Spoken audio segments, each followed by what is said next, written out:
नमस्कार दोस्तों। आज हम बात करने जा रहे हैं एक ऐसे चैप्टर के बारे में जो न केवल कक्षा 6 से 12 के लिए काम आने वाला है, बल्कि सभी कंपटीशन के एग्ज़ाम में भी ये काम आने वाला है, जो है subject verb agreement. Subject verb agreement ये सब कंपटीशन एग्ज़ाम में काम आता है। Subject verb agreement refers to relation between the verb and its subject। जो सब्जेक्ट वर्ब एग्रीमेंट है वो वर्ब और सब्जेक्ट के बीच में जो रिलेशन है उनको दर्शाता है, रेफर करता है। इसमें आज हम बात करने जाएंगे एंड का। एंड का एक नियम है उसके बारे में, यानी दो जो सब्जेक्ट है उनके बीच में एंड हो तो किस प्रकार के वर्ब काम में लिए जाते हैं उसके बारे में। तो उसके लिए नियम पहला है, जब दो सब्जेक्ट्स चाहे वो नाउन हो या प्रोनाउन एंड से जुड़े हो तो हम साधारणतः प्लूरल वर्ब का प्रयोग करते हैं। यानी यदि दो सब्जेक्ट हैं वो चाहे नाउन हो चाहे प्रोनाउन हो और उन दोनों के बीच में यदि एंड है तो अपन लगभग प्लूरल वर्ब का प्रयोग किया करते हैं। जैसे रीटा एंड जमुना, तो रीटा एंड जमुना बीच में जो खाली जगह दे रही आगे है प्रेजेंट इन द पार्टी। जो रीता और जमुना है वो पार्टी में प्रेजेंट थी, तो वाज और वर में से भरना है अपन को। तो अपन का नियम कह रहा है यदि साधारणतः इसमें प्लूरल वर्ब का प्रयोग किया जाता है तो इसमें अपन प्रयोग कर देंगे वर का। तो इसमें वर का प्रयोग कर देंगे। अब आगे है इसी प्रकार ही एंड हिज सिस्टर, वह और उसकी बहन, फिर खाली जगह देगी और नॉट गो टुगेदर, यानी साथ साथ नहीं जाते हैं। तो अब ही भी एक सब्जेक्ट है और हिज सिस्टर भी एक सब्जेक्ट है, यही और बीच में जो एंड आ चुका है। तो ये अपन का यही नियम कह रहा था कि यदि दो सब्जेक्ट हो चाहे नाउन हो चाहे प्रोनाउन हो और बीच में एंड से जुड़ा हुआ है तो साधारणतः अपन प्लूरल वर्ब का प्रयोग करते हैं। और इनमें इन दोनों में प्लूरल वर्ब है वो है डू, तो इसमें अपन प्रयोग कर देंगे डू का। तो यहाँ पे अपन ने डू का प्रयोग कर दिया है। जैसे ही एंड हिज सिस्टर दोनों के बीच में एंड है तो यहाँ पे डू एक जो वर्ब है इसका प्रयोग किया है। अब आगे इसी प्रकार रूल नंबर 2 है, यदि दो नाउन सेम पर्सन को व्यक्त करते हैं, यदि दो नाउन सेम पर्सन को व्यक्त करते हैं तो आर्टिकल का प्रयोग केवल पहले नाउन के साथ किया जाता है और ऐसे वाक्य में सिंगुलर वर्ब का प्रयोग हो जाता है। यानी दो नाउन दो लेकिन एक ही पर्सन के लिए व्यक्त करते हैं और तो आर्टिकल है वो पहले नाउन के साथ लगता है।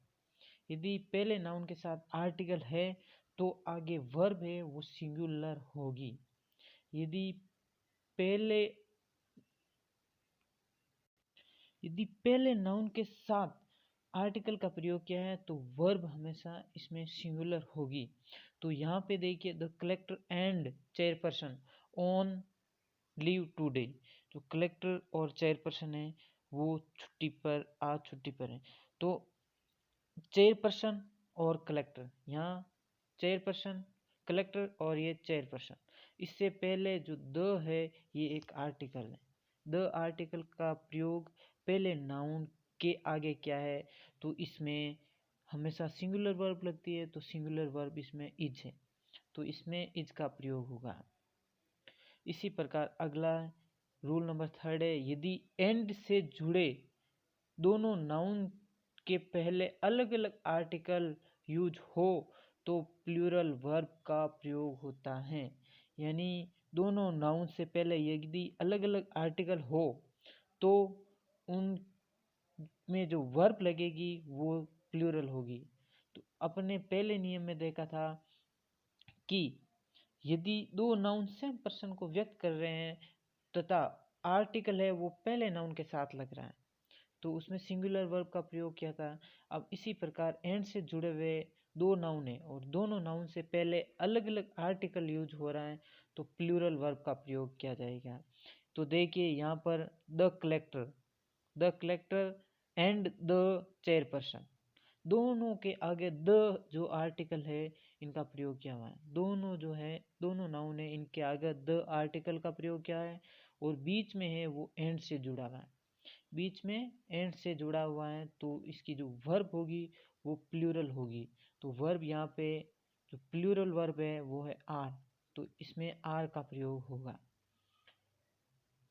इसी प्रकार रूल नंबर 4 है, कुछ ऐसे सिंगुलर नाउन्स जो एक दूसरों के पेयर के रूप में होते हैं, यानी जोड़े के रूप में होते हैं और एंड से जुड़े हुए होते हैं, तो ऐसे सब्जेक्ट के साथ हम सिंगुलर वर्ब का प्रयोग करते हैं।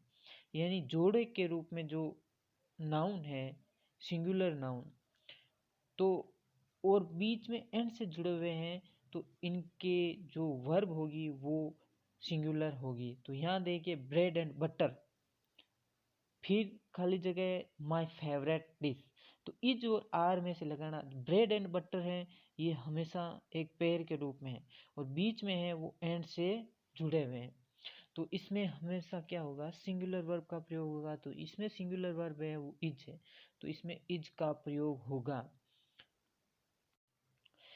इसी प्रकार रूल नंबर 5 है, जो नाउन ईच या एवरी के द्वारा जुड़े हुए हो तो सिंगुलर वर्ब का प्रयोग होता है। यानी ईच और एवरी, ये देखिए यहाँ पर एवरी का प्रयोग हुआ, एवरी बॉय एंड गर्ल, फिर खाली जगह दे रखी और आगे है given a packet of sweets.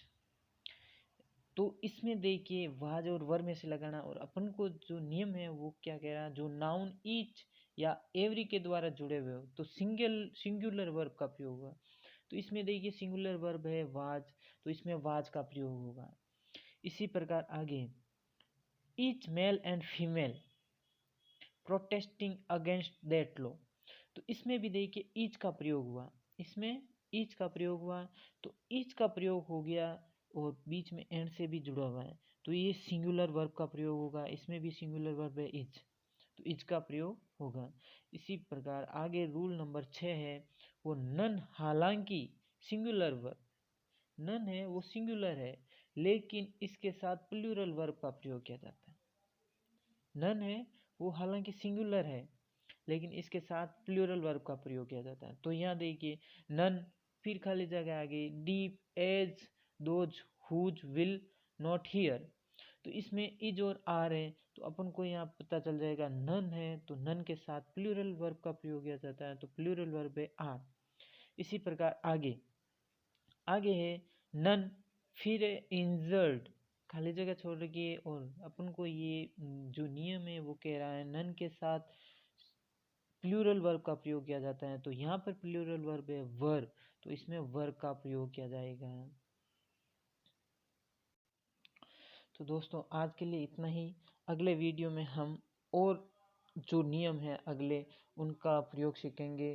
तो सब्जेक्ट वर्ब एग्रीमेंट है वो हर कंपटीशन एग्ज़ाम में काम में लिया जाता है, काम में आया जाता है, इसलिए आपको इसके बारे में ध्यानपूर्वक धैर्यपूर्वक सीखना है। तो वीडियो को आगे से आगे भी शेयर करें ताकि अभी जो कंपटीशन का एग्ज़ाम की तैयारी कर रहे हैं उनके लिए काम आ सके। धन्यवाद।